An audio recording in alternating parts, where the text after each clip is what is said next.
Hello guys, स्वागत है आपका सिटीजन सी चैनल पर। और आज आप देखने वाले हो 2022 में आई सर्वाइवल थ्रिलर इनफाइनाइट स्टॉर्म का ब्रेकडाउन, जो कि एक रियल स्टोरी पर बेस्ड है। ये कहानी है पैम बेल्स की, जिन्होंने तूफान के दौरान एक आदमी की जान बचाई थी। तो अब ज्यादा देर ना करते हुए जल्दी से स्टोरी स्टार्ट करते हैं।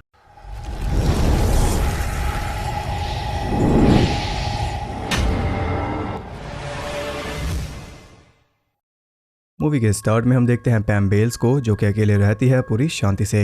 ये एक रेस्क्यू वॉलंटियर है, साथ ही एक्सपीरियंस्ड हाइकर भी, लेकिन ये हमेशा से अकेली नहीं थी। इस बात का सबूत है इसके घर में लगी 2 बच्चियों की फोटोज। हर सुबह की तरह वो अपना रूटीन फॉलो कर रही थी, तभी रेडियो पर अनाउंस होता है कि आज इनके एरिया में एक भयानक तूफान आएगा। लेकिन इससे पैम को कोई फर्क नहीं पड़ता। सारा सामान लेकर वो घर से निकल जाती है ताकि वो जल्दी माउंटेन्स तक पहुंच जाए, और बीच में वो डेव नाम के एक आदमी की शॉप से कॉफी भी ले लेती है, जो कि आगे इसके काम आएगी। डेव पैम का दोस्त है और इसका अकेला उन पहाड़ों में जाना इसे पसंद नहीं, क्योंकि इसे डर है कि कहीं पैम खुद ही किसी परेशानी में ना फंस जाए। लेकिन पेट्रोलिंग पैम को पसंद है, साथ ही इसकी जिम्मेदारी भी, क्योंकि यहाँ बैठने से तो किसी की जान नहीं बचेगी। उनकी हेल्प के लिए पैम का वहाँ जाना जरूरी है। डेव उसे रोक रहा था क्योंकि आज तूफान आएगा, लेकिन आज कोई स्पेशल दिन है, इसलिए पैम जाए बिना नहीं रह सकती। जाते जाते डेव अपनी जैकेट उसे देकर सेफ रहने के लिए कहता है और पैम वहाँ से निकल जाती है। पूरे रास्ते वो आराम से गाने गाते हुए चिल मोड में आगे बढ़ रही थी, जिससे हमें पता चलता है कि ये काफी खुश है, या शायद इस खुशी के पीछे काफी बड़ा दुख छुपा हो सकता है। कुछ देर ड्राइव करके वो अपनी डेस्टिनेशन तक पहुंच गई, जहां ऑलरेडी 2 कार पार्क थी। एक कार थी एक कपल की। वो पैम के पास आकर उसे बताते हैं कि 2 रात पहाड़ों में कैंपिंग करने के बाद वो वापस जा रहे हैं। तब पैम उनसे वहां खड़ी दूसरी कार के बारे में पूछती है, लेकिन वो उसके बारे में नहीं जानते। क्या पता कोई और भी पहाड़ों में घूमने गया हो और वो भी जल्दी वापस आ जाए, लेकिन उन दोनों ने किसी और को ऊपर नहीं देखा। खैर, पैम को बाय कहकर वो दोनों वहां से निकल जाते हैं, और इसी के साथ पैम का सफर भी स्टार्ट हो गया। वो धीरे धीरे आगे बढ़ रही थी, लेकिन स्टार्ट में ही फिसलने की वजह से उसकी एक स्टिक टूट गई। थोड़ा आगे रुककर वो टेप की मदद से उस स्टिक को जोड़ रही थी, तभी मौसम खराब होना स्टार्ट हो गया था। पैम फिर से चलना शुरू करती है और हवाएं लगातार तेज होती जा रही थी, लेकिन थोड़ी दूर चलकर पैम को रुकना पड़ा एक छोटे से ब्रेक के लिए। उसका ब्रेक खत्म होते होते हवा इतनी तेज हो गई थी कि उसे अपनी जैकेट पहननी पड़ गई, लेकिन अब भी ये वापस नहीं जाएगी। आगे बढ़ते हुए वो एक जगह तक पहुंच गई थी जहां एक बोर्ड लगा हुआ था। उसे वहां फुटप्रिंट्स मिलते हैं, जिन्हें देखकर वो हैरान थी, क्योंकि वो थे स्नीकर्स के। कोई बेवकूफ़ी होगा जो स्नीकर्स पहनकर यहाँ पर आएगा, और शायद ये वही कार वाला पर्सन हो। यही पता लगाने के लिए वो सीटी बजा रही थी, ताकि अगर किसी को जरूरत हो तो वो इसे बुला ले, लेकिन उसे कोई रिप्लाई नहीं मिलता। वो सीटी बजाते हुए आगे बढ़ रही थी, तभी अचानक वो एक गड्ढे में गिर जाती है, जिससे उसकी खुद की सीटी बच गई।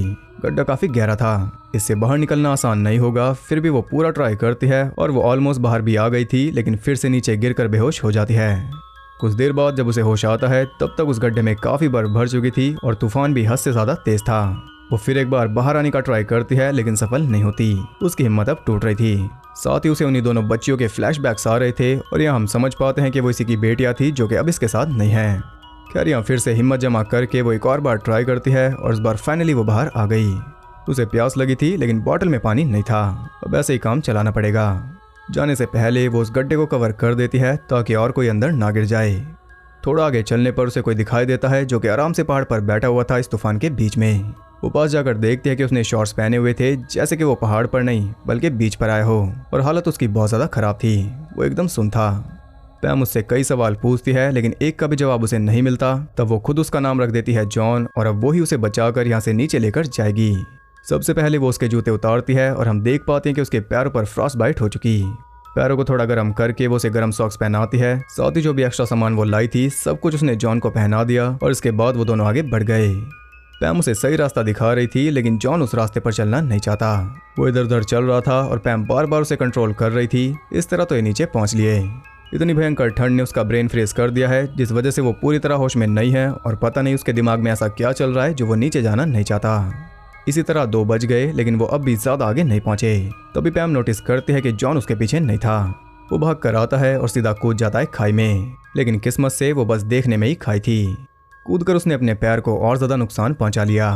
दोनों वहां रुककर थोड़ा आराम कर रहे थे, और भूख की वजह से जॉन बर्फ चबा रहा था, लेकिन पैम उसे रोक देती है, क्योंकि इससे वो और ज्यादा डिहाइड्रेट हो जाएगा, जो कि ऐसे हालातों में जानलेवा साबित हो सकता है। और वैसे भी इसकी हरकतें कम है क्या। हिम्मत करके दोनों फिर से आगे बढ़ते हैं, और कुछ देर बाद वो थोड़ा नीचे आ गए थे, जहाँ कई सारे पेड़ थे, और अब तूफान भी शांत हो गया। लेकिन अब पैम की भी हिम्मत जवाब दे रही थी, क्योंकि अगर आप ध्यान दो तो इसकी भी हालत कुछ खास अच्छी नहीं है। ये एक खड्डे में गिरी, काफी मुश्किल से वहां से बाहर आई, और तब से ये जॉन को झेल रही है। वो एक पेड़ के सहारे आराम कर रही थी, तभी जॉन लुढ़क जाता है, और साथ में उसने इसे भी ले लिया। लुढ़कते हुए दोनों पहुंच जाते हैं नीचे और इसने पैम की हालत थोड़ी और खराब कर दी। पैम जॉन को हिम्मत देकर फिर से खड़ा होने के लिए कहती है, लेकिन अब जॉन से ये झेला नहीं जा रहा। वो कहता कि मुझसे नहीं होगा। अब तक आप समझ गए होंगे कि ये सुसाइड करने यहाँ पर आया था और पैम ने इसे बचा लिया, लेकिन अब भी ये सुसाइड करने की कोशिश कर रहा है। वो पैम को बुरा भला सुनाकर वहां से चले जाने के लिए कहता है, लेकिन पैम ऐसा नहीं करेगी, चाहे कितना भी जोर लगा ले। उसके पैर की हालत देखकर समझ आता है कि वो चलने के बजाय लुढ़कना प्रेफर क्यों कर रहा है। पैम उसे कुछ पेन किलर्स देकर सॉक्स का लास्ट पेयर भी उसे पहना देती है, साथ ही एनर्जी के लिए थोड़ी चॉकलेट भी देती है। और अब ये कुछ भी मजाक नहीं सहेगी, क्योंकि इसकी खुद की लाइफ को भी खतरा बढ़ता जा रहा है। जॉन को सीरियसली आगे बढ़ना होगा। जॉन उससे फोन के बारे में पूछता है, लेकिन यहाँ पर सिग्नल नहीं आते, साथ ही कोई बैकअप भी इनके लिए यहाँ पर नहीं आएगा। और ये सुनकर तो जॉन को पूरा भरोसा हो गया कि वो नहीं बचेंगे। कुछ देर और चलने के बाद शाम हो गई और जल्दी रात भी हो जाएगी और उसके बाद तो ठंडी ने पूरी तरह चबा जाएगी। वो एक रिवर तक पहुंच गए जिसे उन्हें लकड़ी पर चढ़कर पार करना है और पैम तो रेंग कर आराम से उसे पार कर लेती है, लेकिन जॉन की हालत खस्ता थी। पैम उसे कहती है कि गलती से भी गिरना मत, और ये सुनते ही वो गिर गया। बहते हुए कुछ ही सेकंड्स में वो पैम की आंखों से ओझल हो गया और पैम रोने के अलावा कुछ भी नहीं कर सकती। वो गिल्ट से भरी हुई थी क्योंकि वो एक बेगुनाह की जान नहीं बचा पाई, और इससे ज्यादा भार और क्या होगा। खैर, रोने से जॉन वापस नहीं आएगा या फिर शायद आ जाएगा। थोड़ा आगे चलते ही जॉन उसे मिल गया। नदी ने उसे किनारे पर पटक दिया था। पैम उसे जल्दी से बाहर निकालती है और वो भी जिंदा था। यहाँ दोनों ही एक दूसरे को देखकर काफी खुश थे, क्योंकि ये किसी चमत्कार से कम नहीं। वो जॉन को हिम्मत देती है और इस बार तो जॉन भी जोश में आ गया, लेकिन कितनी देर तक वो तो हम आगे देखेंगे। ऑलमोस्ट रात हो गई थी और अब इनकी मंजिल ज्यादा दूर नहीं। पैम उसे मोटिवेट कर रही थी ताकि वो हार ना माने, लेकिन प्लान काम नहीं कर रहा। तब वो उसे एक गाना गाने के लिए कहती है जिससे उसका ध्यान बटा रहे, ताकि वो थकान के बारे में ना सोचे और आगे बढ़ता रहे। जॉन बिना सुर ताल के गाना शुरू करता है, लेकिन फिलहाल तो काम चल जाएगा। यहाँ पैम फिर से अपनी बच्चियों को याद कर रही थी। खैर, ऐसे ही चलते चलते वो रोड तक पहुंच गए जहां से एक कार गुजर रही थी। ये दोनों मिलकर उसे आवाज लगाते हैं, लेकिन इनकी आवाज उस कार तक नहीं पहुंची। या उन्हें एक उम्मीद मिली थी जो कि उनसे छिन गई। इस वजह से जॉन काफी फ्रस्ट्रेटेड है। और यहाँ पे इसकी एनर्जी देख लो, इतनी एनर्जी अगर ये पहले लगा देता तो शायद ये कार मिस ना होती। खैर, अब टेंशन की कोई बात नहीं, क्योंकि वो जल्दी अपनी कार तक पहुंच जाएंगे, क्योंकि वो रोड से ज्यादा दूर नहीं है। कुछ देर चलने के बाद वो कार तक पहुंच भी गए। यहाँ फाइनली इनका मिशन पूरा हुआ। जॉन काफी खुश था, लेकिन उससे ज्यादा खुश होगी पैम, क्योंकि इतनी मुश्किलों के बाद भी उसने हार नहीं मानी और अपने साथ साथ एक और जान बचा ली। जॉन को अपनी कार के सहारे छोड़कर वो कार स्टार्ट करने जाती है, लेकिन तभी वो नोटिस करती है कि जॉन भागकर अपनी कार के अंदर चला गया। वो जाकर उसे रोकती है, लेकिन वो उसके सामने ही कार स्टार्ट करके उसे छोड़कर वहां से निकल जाता है। और पैम के साथ साथ हमें भी समझ नहीं आया कि आखिर ये हुआ क्या। जिस आदमी को ढोकर वो यहाँ तक लाई, उसने जाने से पहले से बाय तक नहीं बोला, थैंक यू तो भूल ही जाओ। शायद उसे डर होगा कि पैम उसे पुलिस के पास ले जाएगी, इसलिए वो भाग गया और पैम के सारे सवाल ही रह गए। पैम भी घर वापस आ जाती है और यहाँ वो खाना खा रही थी। खाते हुए वो हंस भी रही थी, साथ ही रो भी रही थी, क्योंकि इसके दिमाग में काफी कुछ चल रहा है। इसके बाद वो बाथटब में जाती है और वहाँ भी वो रो रही थी। लास्ट में जाकर वो सो गई थी, लेकिन रात को अचानक उसकी आंखें खुल जाती है, क्योंकि सांस लेना मुश्किल हो रहा था। वो जल्दी से जाती है दूसरे रूम में जहाँ उसकी बच्चियों की लाशें पड़ी हुई थी। वो उन्हें सॉरी कहकर रो रही थी। और मैं आपको बता दूं कि ये अभी नहीं हो रहा, बल्कि ये पास्ट है। कुछ इस तरह इसकी दोनों बेटियां मर गई थी। घर में गैस लीक हो रही थी और घर पूरी तरह सील था ताकि ठंड अंदर ना आए, जैसा कि होता ही है। पैम तो रोज थक हार कर सोती है, क्योंकि मेहनत ही बहुत ज्यादा करती है, आपने देख लिया। उस रात जब तक इसकी आंखें खुली तब तक दोनों बच्चियां दम घुटने से मर चुकी थी, और इसका इसे काफी अफसोस है। ये हुआ था कल के दिन, एग्जैक्ट 1 साल पहले, इसलिए कल स्पेशल दिन था। अब आप पूरी बैक स्टोरी समझ गए हो, तो आप ये भी समझ गए होंगे कि कल का दिन इसके खुद के लिए कितना दुखद था, और ये खुद भी मरते मरते बची। इसके मन में इतना कुछ चल रहा था, फिर भी इसने एक आदमी की जान बचाई, और इसके लिए तो इसे सल्यूट है। मेंटली इतना स्ट्रांग हर कोई नहीं होता। खैर, अगले दिन वो सोकर उठती है तो रेडियो पर उसी आदमी की खबर चल रही थी, यानी कि वो गायब नहीं हुआ। उसने क्लियरली पुलिस और मीडिया को सब कुछ बता दिया। हालांकि उसने अपना नाम नहीं बताया, लेकिन पैम का नाम जरूर लिया। लेकिन पैम इससे सेटिस्फाई नहीं। उसके मन में अब भी कई सवाल हैं जिनके जवाब उसे किसी भी हालत में जानने हैं, और वो जानकर रहेगी। वो उसका नंबर निकलवाने का ट्राई करती है, लेकिन उसने कोई नंबर दिया ही नहीं।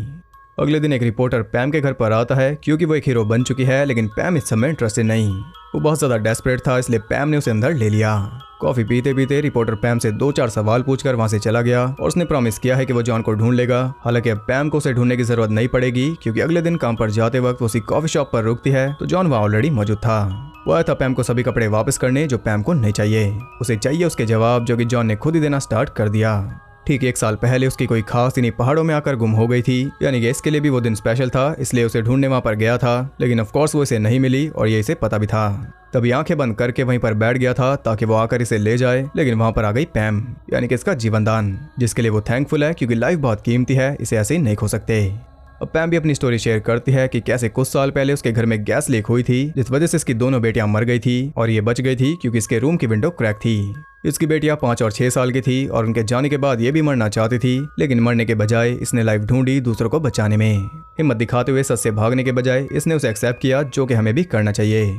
आगे जाकर रियल लाइफ में पैम ने 4 बच्चों को पाला। उसके बाद 67 की एज में न्यू हैम्पशायर छोड़कर बहुत सारे नेशनल पार्क्स में पेट्रोल वॉलंटियर भी रही और जिंदगी जीना कोई इनसे सीखे। जॉन हमेशा पैम को याद दिलाता है कि किसी की लाइफ चेंज करने के लिए सिर्फ एक ही पर्सन बहुत है, क्योंकि उसने पैम की। एक दुख के चक्कर में पूरी लाइफ बर्बाद करने से अच्छा है कि नई खुशियां तलाश करो, क्योंकि ये लाइफ दोबारा नहीं मिलेगी। हम किस्मत वाले हैं जो हमें मिली और हमें इसे वेस्ट नहीं करना। इसी के साथ ये मूवी एंड हो जाती है। अब मूवी बहुत सही है क्योंकि ये रियल स्टोरी है। अगर आप मनोरंजन के हिसाब से देखो तो ये आपको पसंद नहीं आएगी, लेकिन अगर आप ये देखो कि पैम ने सच में ये सब किया था और इतनी हिम्मत दिखा के एक जान बचाई थी, तब आप समझोगे कि ये मूवी कितनी इंपॉर्टेंट है। लोग उनके साहस को याद तो करेंगे। एक फन फैक्ट ये है कि यूएस और कनाडा में ये RRR के साथ रिलीज हुई और RRR ने इसे बुरी तरह धो दिया। अभी तक इसने सिर्फ $1.6 मिलियन कमाए हैं और लोग इसे बहुत ज्यादा पसंद भी नहीं कर रहे, लेकिन मूवी ठीक है। अगर ये मूवी ना होती तो हमें पता ना चलता कि कौन पैम और पैम ने क्या किया। तो आप बताइए आपको मूवी कैसी लगी और क्या रियल लाइफ पर बेस्ड मूवी ज्यादा अच्छी होती है या फिर फैंटेसी? कमेंट करके जरूर बताना। अगर आपको वीडियो पसंद आई तो उसे एक लाइक जरूर करना, वो बहुत जरूरी है मोटिवेशन के लिए। और साथ ही ऐसी और इंटरेस्टिंग वीडियोस देखते रहने के लिए चैनल को सब्सक्राइब करके बेल नोटिफिकेशन कॉल पर सेट कर लो, ताकि नोटिफिकेशन आपका साथ ना छोड़े। और ज़्यादा कनेक्टेड रहने के लिए आप मुझे इंस्टाग्राम पर फॉलो कर सकते हो, वहाँ आपको बहुत कुछ जानने के लिए मिल जाएगा और साथ ही बाकी जगहों पर भी जिनके लिंक्स आपको नीचे मिल जाएंगे। तो मैं मिलता हूँ आपसे अगली वीडियो में, तब तक के लिए सबको बाय।